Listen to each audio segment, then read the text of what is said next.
Hello बच्चों, दोबारा से स्वागत है आपका सुधीर सर फाउंडेशन क्लासेस में। ध्यान दीजिए, आप लोग के लिए आज नया टॉपिक लेकर आए बिलियन से जो प्रासर दाब ज्ञात करने की विधि है।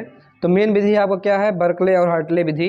इस विधि से प्रासर दाब कैसे ज्ञात करते हैं आज आप लोग को इस फिगर के द्वारा बताएंगे।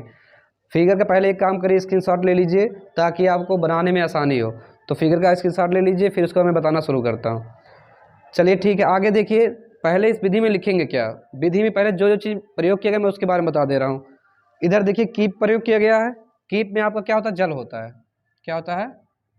जल, जो जरूरत पड़ने में हमें पंप द्वारा क्या कर दिया था? भेज दिया जाता है। उधर कीप हो गया और पंप हो गया। दूसरे साइड में हम क्या करते हैं? केस का नली लगा देते हैं। अब केस का नली का कार्य क्या है? जल का स्तर बताना। क्या बताना? जल। देखिए यहाँ पॉइंट बने हुए हैं, उस पॉइंट के अनुसार हम जल का स्तर नोट कर लेंगे। और बीच में, दोनों के बीच में यहाँ देखिए बिलियन भरा लिखा गया ना, बिलियन ऊपर नीचे दोनों बिलियन भरा गया। देखिए जिसका प्रासरण दाब ज्ञात करना होता है उसको हम ऊपर नीचे बिलियन के रूप में रख देते हैं, ठीक। और बीच में क्या भरते हैं? जल। और जल के ऊपर नीचे क्या भरा होता है? अर्धपारगम्य झिल्ली। क्या लगा होता है? अर्धपारगम्य झिल्ली। इधर भी होता है, यहाँ नीचे भी होता है। जो हरे रंग के क्रॉस क्रॉस से बने हैं क्या है? अर्धपारगम्य झिल्ली है, ठीक है। और यहाँ पे आपका पिस्टन लगा हुआ है और इधर क्या लगा है? दाब मापी। इतने यंत्र लगे हैं आपके इस विधि में, ठीक। तो लिखेंगे कैसे? कहेंगे इस विधि में क्या होता है? एक समकेंद्री नली लेते हैं, दो समकेंद्री नली लेते हैं। इसके एक सिरे पर केस का नली लगा देते हैं और दूसरे सिरे पर कीप लगा देते हैं, ठीक। केस का नली किसे क्या करते हैं? जल का स्तर नोट करके, और जिस बिलियन का हमें प्रासरण दाब ज्ञात करना होता है उस बिलियन को रख कर हम जल का स्तर नोट कर लेते हैं। अब प्रासरण की क्रिया होती है। क्या होगा? प्रासरण की क्रिया। तब विलायक के कण जो होंगे, यानी जल के जो कण होंगे, वो इसमें से इसमें ट्रांसफर होते रहेंगे। क्या होंगे?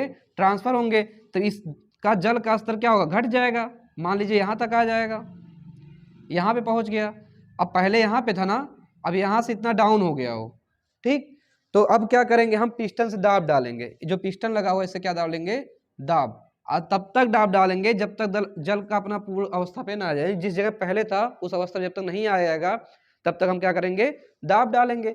और जब दाब डालने के बाद जल अपनी पूर्ण अवस्था पे आ जाएगा, पहले वाली अवस्था पे, तो उसी दाब पर हम रोक देंगे। और उसके बाद देखेंगे जो दाब मापी लगा है उस दाब मापी में जो पाठ्यांक आएगा वही पाठ्यांक क्या होगा? आपका अज्ञात बिलियन। जो बिलियन इसमें भरे गए हैं उस बिलियन का क्या होगा? प्रासरण दाब होगा। अब आता है बात, प्रासरण दाब क्या होता है? कहेंगे क्या? विलेय के कण और विलायक के कण से इसमें देखना होता है। विलायक के कण क्या होते हैं? किसी माध्यम के द्वारा कम सांद्रता से क्या होते हैं? अधिक सांद्रता में जाते हैं, तो उसको बोलते हैं प्रासरण। क्या बोलते हैं? प्रासरण। और क्या बोलते हैं? विलायक के कणों द्वारा अर्धपारगम्य झिल्ली पर, ये जो झिल्ली लगी हुई है, तो ये विलायक कण जा रहे हैं ना, तो कुछ ना कुछ दाब डालते होंगे।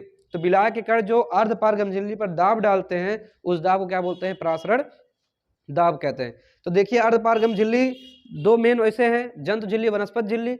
लेकिन हम लोग किसका भी प्रयोग कर सकते हैं? कॉपर फेरोसाइनाइड का। किसका? कॉपर फेरोसाइनाइड, CuFeCN का होल 6, ठीक है। देखिए प्रासरण दाब ज्ञात करने की तो और भी विधियां हैं, लेकिन हम लोग बर्कले हार्टले का विधि क्यों प्रयोग करते हैं? इसकी विशेषता है, इसमें जो प्रासरण दाब ज्ञात होता है वो बहुत शुद्ध होता है।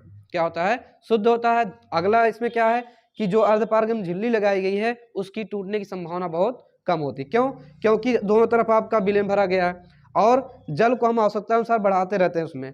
और जब जल कम नहीं होगा तो ये झिल्ली कभी टूटेगी नहीं। तो यही विशेषता यही है कि जो दाब निकलेगा इसमें प्रासरण दाब वो शुद्ध होगा और अर्धपारगम्य झिल्ली टूटने की संभावना बहुत कम होती है। तो आशा है आप लोग को विश्वास है कि ये वीडियो जरूर समझ में आया होगा। तो वीडियो अगर अच्छा लगा हो तो लाइक करिए और ज़्यादा से ज़्यादा शेयर करिए। अगर चैनल पर नए हैं तो इसको सब्सक्राइब जरूर कर लें। ठीक है। जय हिंद, जय भारत।